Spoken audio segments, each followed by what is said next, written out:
When animals are threatened, they experience a surge of hormones that make them ready to attack or to retreat. Human animals are no exception. Our fight or flight response is crucial for our survival. Anger can feel exhilarating because what we do is trigger the fight or flight response.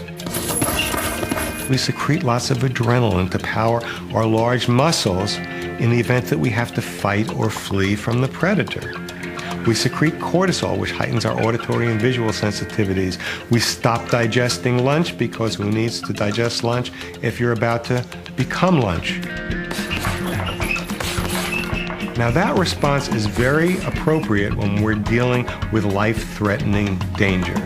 However, the yellow cab driver that cut you off in traffic comes to supplant the saber-toothed tiger that our ancestors millennia ago were dealing with.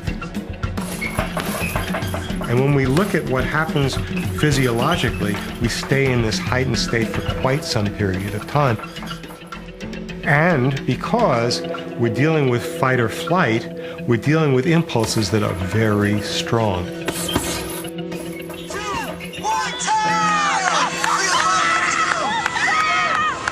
The emotions associated with fight or flight, emotions like anger and fear, are triggered deep inside our brain. 5, 4, 3, 2, 1, tug! And when we try to control them, we start a tug of war between our brain's oldest and newest parts. While ancient structures like the amygdala respond to threats by trying to turn our anger or fear on, it's newer structures, such as the prefrontal cortex, the thinking part of our brain, that try to turn them off. It's the tug of war between these two systems that gives rise to our emotions. At New York University, neuroscientist Joseph Ledoux has studied how the amygdala and the cortex shape our emotional responses. You know more about the amygdala than anybody alive, and you still can't control yours. No. Why? Now, there's an interesting thing, again, that has to do with the wiring of the brain. This is if we could just look at it here. So this is the human brain inside a skull. And the prefrontal cortex is here in the front, right behind your forehead.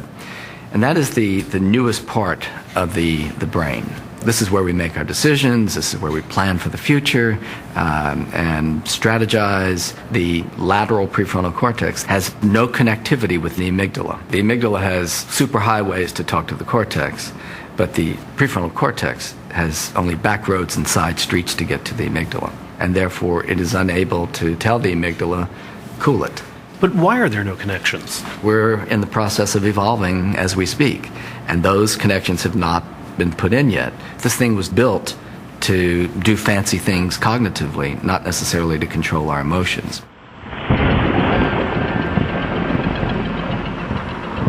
The fact that we are not designed to have complete control over our emotions can have some unfortunate consequences.